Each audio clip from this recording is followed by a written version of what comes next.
Hello PMC fans, my name is NarthVader and I am your host of the weekly recap, and welcome to week 8 of the weekly recap. And I have an amazing lineup of games for you. Also, some brief information before we head into these games. Unfortunately, my co-host was not able to make it. Hopefully he will be here next week. Also, we are reaching into playoffs really soon. I believe we have 2 weeks left, and I'm really excited to see some playoff matches. Also, I tried recording this before. It's my second attempt at it, and you may be thinking, oh, it's second attempt, that's not so bad. Well, these videos tend to be 30 minutes long, and it's not fun recording a 30-minute video a second time. First time, it worked well, except my mic was muted. So, I mean, I know it's my fault, but it's not fun recording a second time. So, anyways, no more delaying it. Let's get into the first match. And the first match of week 8. We have San Antonio Victory Bells, coached by Arky, going up against the Green Bay Pikachus against Jacob. Arky brought Quillfish, Heliolisk, Doublade, Reuniclus, Dormanton, and Togekiss, while Jacob brought Cryogonal, Clefable, Rotomwash, Lolmuck, Volcarona, and Rhydon. This match was a 3-0 in Arky's favor. Arky has been doing very well. Now, he took over a team, I'm not exactly sure which team, but I know he took over a team that he's been doing very well. I believe he's 2-1 with this team now. When he took over, could be 2-2. It's still pretty good. But as you can see, 3-0. But what stands out is you see Reuniclus picking up 5 kills. And I felt what made this match more what made this match, or what gave Arky the win, was I felt Jacob did not prep enough for the Reuniclus. You can look at his team, and there's not much to counter. Maybe like a Choice Band and Lolmuck, I think, would have done decent on this team, because his only really good Lolmuck switching is Quillfish, and I think Suicune. I brought one of them, I guess. I think a Choice Band and Lolmuck. I think 2 goes with the Reuniclus. He didn't bring it though. He brought Dragon to Rhydon, which is another thing.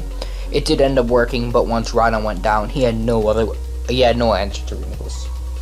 And I felt he brought Magic Clefable, which I think was a big mistake, because Arky had Suicune, Doublade, I guess, even Suicune, Togekiss. I don't remember all. I believe he was one more really known setup mon. It's 4 or 5 setup mons, and he didn't bring on aware, which I think ended up costing Jacob. Very early into the match, Arky attempted to set up with Reuniclus, damaged Jacob's team a bit. He did get off the Dragon Tail with Rhydon, but Rhydon ended up falling and just had nothing for Reuniclus, and that was pretty much the match. Not much to say with that, but yeah. That concludes the first match. Second match, we have the Phoenix in Sonora, is coached by Isolate or Jonah, going up against Sharpeeno, coach of the Sydney Crocodiles. Jonah brought a substitute Magnapole Magazone, a Flame Tread Shuckleberry Volcanion, a physically offensive Skuntank. I'm not sure what item it was. Whimsicott, I don't watch his team builder, but I do know Whimsicott will all use Leech Seed. Steersby, Swords Dance, Life Orb variant, and the Mienshao was a Choice Scarf set. Just to help revenge kill Tapu Koko, I believe. Sharpeeno brought a substitute Cresselia, I think it was Subcarmine, Tapu Koko, Timidate Crocodile, Houndoom, Snorlax and Skarmory. They do what they do. The match started off, Jonah led with Magnezone, predicting a Skarmory lead, but Sharpeeno goes to Cresselia. Jonah realizes that this Crest can probably beat this Magnezone 1v1, and he's going to switch out I believe he went out into his gun tank to scare it out, and that's when Sharpedo revealed substitute Cresselia. Then I believe he's switching those Cresselia, or maybe he just gets some damage off the gun tank. Whatever happened, I know he goes into Skarmory, because he doesn't want to take Crunch. He reveals to be Rocky Helmet Skarmory, so his gun tank takes a little bit of damage. Johto tries to go into the Magazine to trap Skarmory, but Sharpedo kind of predicts that and goes into something. I believe he goes into Snorlax. He's not wanting to take Earthquake. He goes into Whimsicott, gets it right. Then he goes for a Leech Seed as he goes for something. I forgot what that was. Then Jonah switches out into his Volcanion, and he brought some really cool tech with this Volcanion. Flame Charge, Shucka Berry, and got Speed Boost. Took out the Snorlax and 1v1'd it, which is, you don't see that very often. A Volcanion without Super Power 1v1ing a non-cursed Snorlax. Actually, not even with cursed. Yeah, come on. Anyways, yeah, a non-cursed Rustleaf talk Snorlax. You don't see that very often, so that was very cool. And Sharpedo made a very big misplay by going to his Tapu Koko. And unless his Tapu Koko with max speed, like max speed, timid / jolly / knife, whatever the speed boosting nature it was, that's the only way it can for sure outspeed a +1 Volcanion. If you're not like for sure outspeeding it, don't go into it. And he had a clear answer into his Cresselia, and I believe his Skarmory. His Skarmory was eventually get trapped by the Magazine, so maybe even Skarmory clicking Brave Bird. Actually, no, maybe with that because Gen 1 went to Magazone. Yeah, Frozen. No, not Skarmory, but Cresselia for sure. But he doesn't do that, and his Tapu Koko drops to a North Power from the Volcanion. And even though Tapu Koko wasn't doing much to his team, Tapu Koko was definitely can serve as an offensive pivot, pivot into things and give Sharpedo that momentum. That's what Tapu Koko is, and I think losing Tapu Koko lost him a lot of that momentum, which could have been used against Jonah. He goes into his Crocodile, and his Crocodile's Pasho, luckily, but maybe you don't want your Cresselia weakened, and you want to set it up sometime later. But it's funny, because he did run Substitute and Moonlight, so I'm not exactly sure why he did that. And maybe he actually could set up in front of the Volcanion if he was Sub-Calm Mind. I'm not sure if he revealed Calm Mind, I don't remember, but I know he brought Substitute and Moonlight. And if he did it, Side Shock did knock it out with that range, or at least 2 code, and you could Moonlight the damage. I just don't understand why you just let your Crocodile get weakened and the potential getting burnt. It didn't. And surprisingly, I think Jonah used like 3 Steam Eruptions against the Snorlax, and Steam Eruption, Crocodile, none of them got no burns. A little unfortunate for Jonah because it's a 50% chance to burn. But anyways, Crocodile's weakened. I believe he goes into maybe Mienshao, and he goes into his I believe goes into Mienshao, try to revenge kill it, and goes to the Skarmory and then traps it using his Magazone. Skarmory drops. It was a substitute set. And then Houndoom comes out, and I think he sacked there. I don't exactly remember, but like somewhere along the lines, Jonah finds the point to get Diggersby in, set up a Swords Dance, and clean up Houndoom, and Cresselia Crocodile died somewhere. I'm tired. I'm really tired, and I kind of want to get through this second attempt, and hopefully it'll be much better. But yeah, Jonah, very dominant 4-0. I thought Sharpedo made a couple misplays, and could have at least lowered the differential, because right now, differential is kind of important, because the playoff races are coming in, and you want to make playoffs, and you want to keep your differential as high as possible. If there's a point where you know you're going to lose, fight for differential. That's my advice to you coaches. Next up, we have Blue Row, coach the Grimsby Grimers, against Phantom Base, or Tyler, coach of the New York Cosmogs. Not much to say about this match. because as you can see, it's 6-0. The 6-0 was due to hacks, but anyways, Blue Rogue brought Entei, Slowbro, Dragonite, Weavile, Sandslash, and Registeel.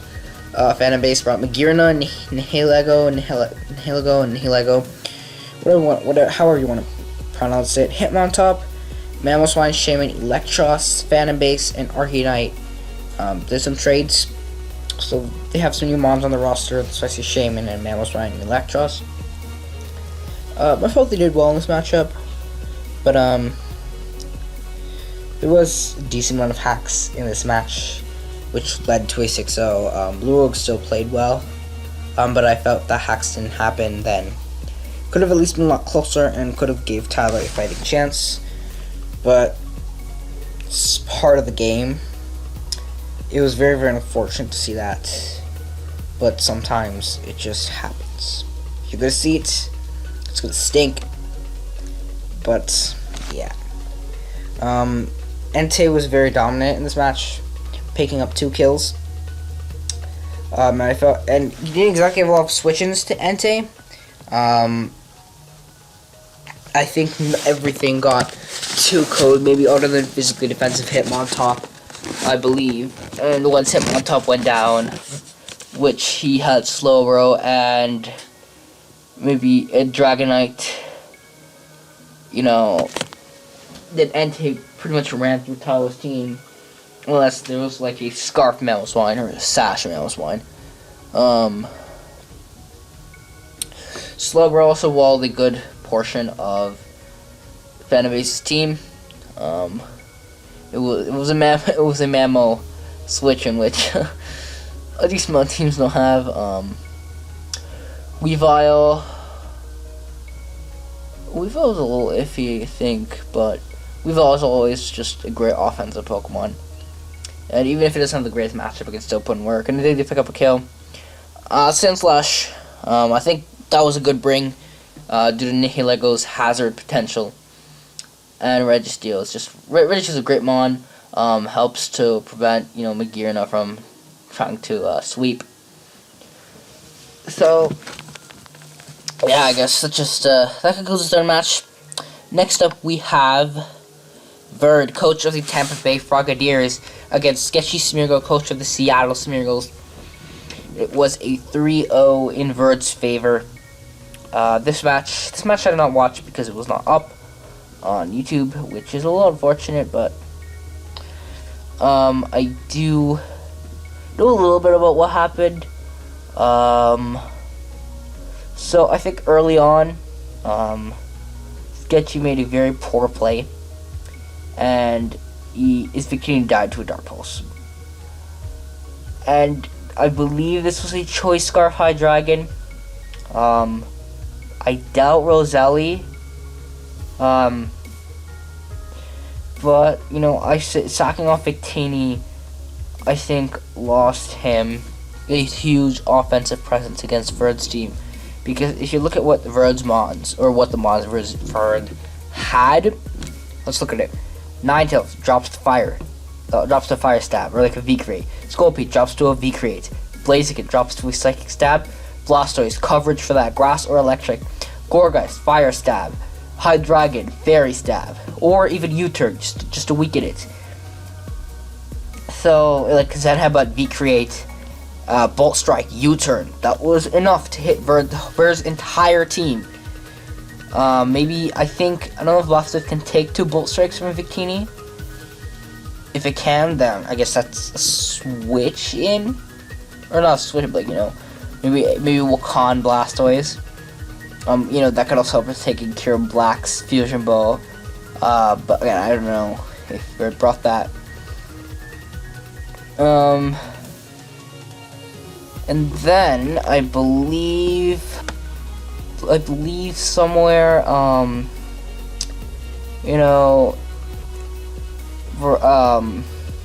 Sketchy, had a little bit of trouble against little Ninetales. He had no Ice Switch in as well once. I guess he had Rotom Heat as well, but, actually, I guess, but I don't know. Maybe just didn't want Rotom Heat weakened. Maybe wanted it for something else. I think it helped with Scolipede. So Hippopotas ended up dying, and he sent his Excadrill. And I think Gorgas got weakened as well early on, and Gorgas ended up falling to Excadrill. Then Ninetales alone set up the Hail and was able to revenge kill Excadrill Freeze Dry. And then I believe Kyurem Black came in, killed little Ninetales with an Iron Head. Blaziken came in, clicked High Jump Kick, I believe, killed Kyurem Black. Gliscor came in, clicked Earthquake, killed Blaziken, and apparently Gliscor I think got weakened as well early on. And Hydreigon was just able to clean up and kill Gliscor and Rotom Heat, resulting in a 3-0. I think if Victini was definitely around, maybe a Choice Scarf or Cobra, one of the two, Sketchy would have been able to put in work, a lot of work. Maybe next time you won't sack off Victini, because this team has a lot of potential. Excadrill, Kyurem Black, Victini on one team. Great defensive Pokemon, Rotom Heat and Gliscor, and a Sand Setter in Hippopotas. And Hippopotas is a decent wall with Sand and Stealth Rocks. And reliable recovery as well. So, it was a little sad to see Sketchy not using this team to its full potential, but hopefully he'll bounce back next week. Next up we have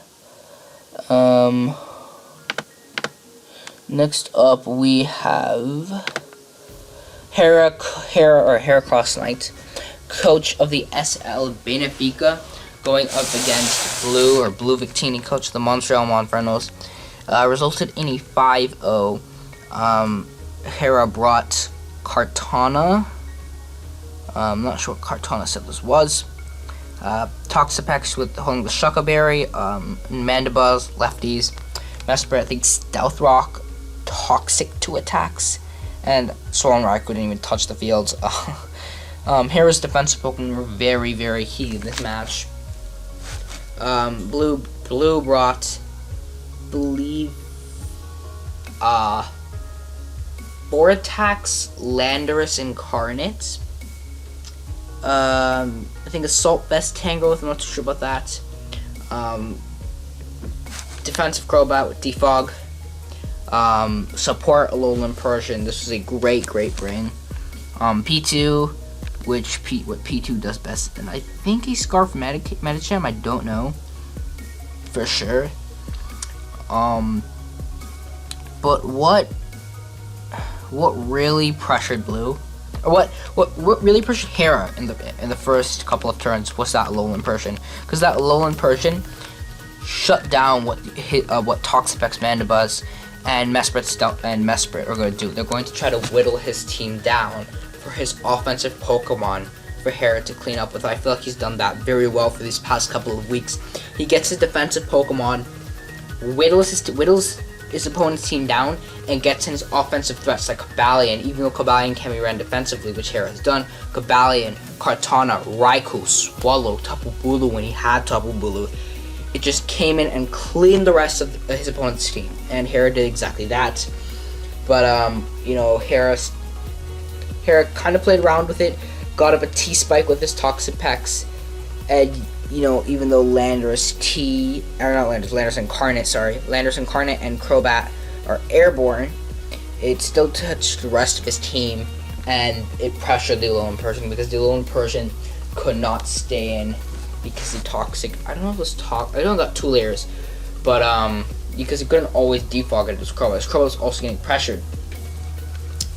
Anyways, his Alolan Persian ended up going down, and it started, Blue was on the back of his, and Hera just kept pressuring him with Toxapex. Toxapex is very annoying to fight, and I'm not sure if he had Taunt on the Crobat. I think it would have helped a lot. And one by one, his Blue's Mons just dropped. He also overpredicted a lot with his Landorus Incarnate against the Toxapex. I felt against Hera's team, there's no reason not to overpredict, because even if he's not going to send in a Swallow. If he did, that's incredibly risky. And he's not going to send in Mana Buzz because at the time this Mana Buzz was toxic and half HP. And then the Landers can just outspeed and hit it with something else. So I felt Earth Power was the play. Clicked Sludge Wave both times and Toxapex was able to take out the Landers, not even activating its Shuckle Berry. And if you didn't see the Black Sludge or leftovers, you probably have to assume it's Shuckle for your Landers. But I guess we can all make those plays sometimes. You know, we just overpredict a ton. Also with Mesprit getting up Stealth Rocks, it pressured the Crobat. Hera did get a crit on the Crobat with his Mesprit, but I don't think that mattered too much. Maybe chip damage wise, and maybe a 4-0 instead of a 5-0. I don't think so, but again, hindsight is 20/20. And again, 1 by 1, his mons dropped. His P2 did make it to where Blue did not get 6-0'd. He only got 5-0'd. And you know, Hera's just been playing very dominant these matches, and I'm very looking forward to see what he can do in playoffs. I believe he's clinched. I can't wait to see what he does in playoffs.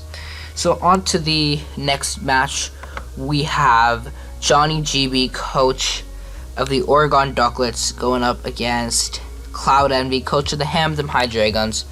Johnny brought Fake Out, or 3 attacks, Stealth Rocks, Kecleon. I think it's a physically defensive Tentacruel, Choice Scarf, Jirachi, 4 attacks, Embor, Terrain Extender, Tapu Lele, Choice Scarf, and Choice Scarf Braviary. Cloud brought Protean, Greninja, T-Spikes, Stabs, and Extra Senses, so 3 attacks, T-Spikes. Sash Galvantula with Webs. Life Orb, Nidoking, Cloud forgot to put Sheer Force on, which did end up hindering him a bit. Sableye, this was supposed to also be a Roselli Metal Burst Sableye to lure in the Tapu Lele, but he forgot to put the Roselli Brown, so that strategy ended up going down the drain. Physically defensive Gramble and Choice Scarf Latios to potentially the Choice Scarf. Tapu Lele and Jirachi and Embor and Braviary. So Johnny led with Kecleon as Cloud led with Galvantula. Johnny goes for Fake Out, you know, making it 1 less turn for it to do something. Little Kecleon has a lot of priority, so it's fine. Johnny could not go for Shadow Sneak. I mean, he could have gone for 2 Shadow Sneaks, but he goes for an knockoff just to make sure it dies. As Cloud gets up his webs, he goes into his Gramble to pressure it. Johnny switches into his Tentacruel. Cloud goes for a T-Wave.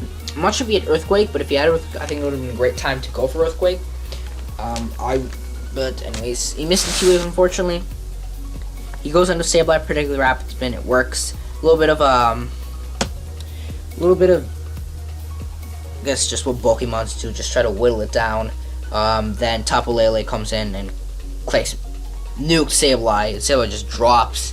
Then he goes out into his Nidoking, bluffing the Scarf. He goes on his Kecleon because Kecleon is very specially defensive, and you can't take 2 non-Life Orb Sludge Waves. But Life Orb, non-Sheer Force, no, and Kecleon is weakened. Terrain was up though, but both players forgot Terrain was up, so Cloud ended up switching to his Gramble, and Johnny clicked Fake Out. So I think, and this is going to bite Cloud later on because Johnny is going to set up his Stealth Rocks as I believe he goes into his Greninja. And, you know, even though Terrain is up, Cloud's learned his lesson, so he's going to click T-Spikes because the only thing that the Kecleon can do at this moment to damage Greninja is knockoff. But, you know, Johnny knows Kecleon's going to sack, so what he should have done is at least click knockoff and hope he went for Spikes or T-Spikes. No, he goes for Shadow Sneak, and the Greninja gets free T-Spikes up. And even though Tentacruel is there, you just let the Greninja set up. I mean, I guess it's fine. second time, but we'll see later on if Johnny makes that mistake again. Greninja clicks Dark Pulse, knocks out the Kecleon. I'm not exactly sure why Terrain Extender Tapu Lele came. Maybe check out Team Builder. And I didn't watch. I should probably watch this. It's a lot more of the Team Builders, but not all the coaches were Team Builder. Anyways, that's the point. So as Greninja's in, and I believe,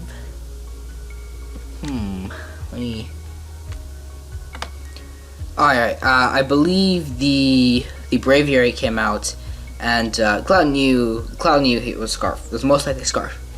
And he's not risking his Greninja. Greninja just puts so much offensive pressure onto his team. Switches into Granbull as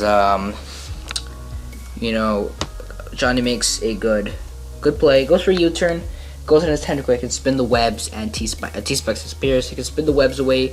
Cloud goes into his Greninja, and the Tentacle goes to Rapid Spin, but the Greninja drops to Extra Sensory.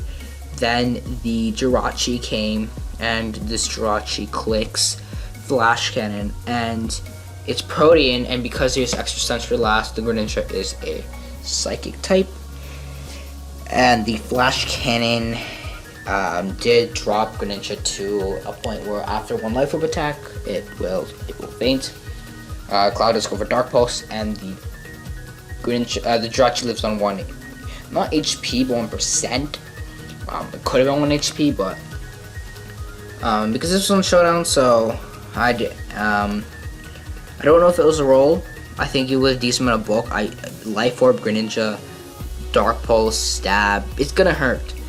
But anyways, the Greninja drops the Life Orb recoil. Then he goes into his Latios, and he does not want to risk going for Shadow Ball and the Braviary coming in. He's gonna go for Ice Beam as Tapu Lele comes in. And if he clicks Shadow Ball there, that was a 2-hit KO, but he didn't. It's not 2-hit KO, so he has to swap out, sack something as he sacks Granbull, goes back onto Latios, clicks Shadow Ball as Tapu Lele drops. Johnny suspects it to be Scarf because it's a logical thing against his team. Goes into Braviary. The Latios just he's gonna stay in because he does not want his Nidoking to get weakened. U-turn weakens the Latios, as the Latios cannot switch in anymore because rocks are up. Embar comes in, and he had to stay in. There was no way that Embar could have outsped. Even Sucker Punch is a thing, but the Psychic Train was up. Johnny clicks a party move in the Psychic Train a third time. Cloud swapped though, so I guess he forgot about Psychic Train as well. Goes to Nidoking. Luckily, he went for Sucker Punch. Then Cloud goes for Earth Power, and he goes for Sucker Punch. Not that it mattered, but that's the 4th time that he went for Priority Move in the Psychic Terrain. I feel Psychic Terrain, it's probably the easiest terrain. Like, it's got the least amount of rules. Psychic moves get buffed. You can't use Priority Moves. Like the other terrains, Electric Terrain, you can't use Rest. Grassy Terrain, Earthquake, Bulldoze, and Magnitude get weakened. In Misty Terrain, Dragon type moves get weakened. So, I think the Psychic Terrain's the most basic, But anyways, then Johnny's up to go into is Jirachi and kill the Nidoking, and the Latios dice Stealth Hooks in the final kill to Kecleon, not Jirachi. This is a 2-0, should have been a 1-0, I think, unless the roll was in Johnny's favor. But anyways, the final match, we only have 7 matches this week, not 8, because the Colorado Mamoswine picked up a forfeit win against Dolphin Squared in the Red Spark Vikavolt.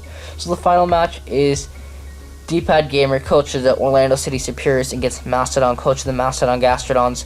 Ended up in a 1-0. There was one error here. Straps were picked up the kill. Chestnut picked up a kill. There's no recoil against the Superior's team. No recoil death. D-pad brought Choice Bandit, Sizzler, Defensive Serena, Choice Scarf, Landorus, Therian, Bloom Doom, which is Gracium Z, Alolan Raichu, Mismagius. This Mismagius can switch moves. I don't know what item it was. Maybe Expert Belt. And this Primarina, I don't know. I don't think it was Choice Specs, but it was Special Attack invested. Mastodon, I believe he brought Copaberry Chestnut. Not too sure about that one. Choice Specs Latias, Life Orb Sneasel, Rest Talk, Scald, Lantern, Douse Drive, Genesect. I don't know what fire type D-pad had. And Choice Bandit Raptor. Lead wise, D-pad had a great lead, and Landorus Therian is Choice Scarf, so I can U-turn, gain momentum. Mastodon goes with Latias because it can nuke. It can just nuke most things. So he's going to click Ice Beam, and I don't know if he thought of Scarf at the time, but he stays in. It reveals to be Scarf, and Latias takes a huge amount of damage and goes into Primarina.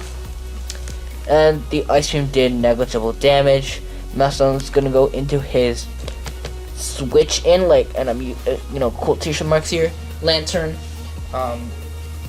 But I think after Moonblast it does over half, but it might have been a roll. So D-pad's gonna switch and go out into his Alolan Raichu, which is a bit of an interesting switch. As Master reveals Rest on his Lantern, and the Raichu is gonna go for Energy Ball and Bloom Doom. It's still enough to take out Lantern because Lantern's bulky. But Bolt Sleep talks. The Lantern is not going to get off anything, and the Lantern is going to drop. Then the Sneasel comes in, clicks knockoff, the Alolan Raichu dies.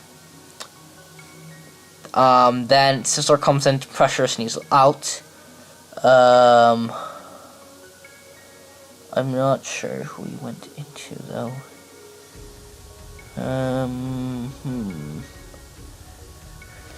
Let me check this. Okay. So, Mastodon's gonna switch to Sneasel because Sneasel still, can hit the Mismagius and Landorus Therian very hard. Goes into Chestnut, and even if the Scissor went for Aerial Ace or Acrobatics, he's the Cobra. The Scissor is going to go for the U-turn, gain momentum, and Mastodon found where he was Choice Banded. Mastodon goes into his Serena, and Mastodon goes into his Genesect, and his Genesect is able to do massive damage to the Serena and take it out. Then the Mismagius comes out, and Mastodon's gonna switch, and then D-pad reveals Mystic Fire. Mastodon was gonna sack off Latias, but because he expected the Shadow Ball, and he didn't want his just getting weakened. But I don't think the Mystical Fire was something he intended. But now he's just gonna plan to sack Latias here. Just gonna expect Psy Shock. Does the most to his team. D-pad goes into Primarina, thinking it's a safe switch in, but it's not. The Primarina is going to get 2-hit KO'd. So he goes in this Landorus there. He can take a hit, and it's going to U-turn and knock out the Latias. But Mastodon played well with his Latias there. Even Latias wasn't going to do much at that amount of HP. He still used it well, weakening D-pad's team. I believe then D-pad goes into his Magius as Mastodon goes into Sneasel. Clicks knockoff with Sneasel. He didn't click Pursuit even though he had it because he knew D-pad would be fearing Pursuit. But the reason D-pad didn't fear Pursuit this time, or didn't switch this time, because it was Sash, and Miss Magius was able to pick up the kill with Mystic Fire. Then after he dropped her, Genesect and Chestnut left. Genesect went down to Mystic Fire, and Straptor went down to T-Bolt. So Chestnut was the only one that could take a hit. Both players choked this turn. D-pad click Shadow Ball against the Chestnut. I don't know why Mystical Fire was the play, but yeah, but for some reason he didn't, and the Chestnut was bulletproof, but Mastodon's spiky shields for some reason, and he I don't know why. He doesn't have leftovers on his Chestnut, so I found it a little weird.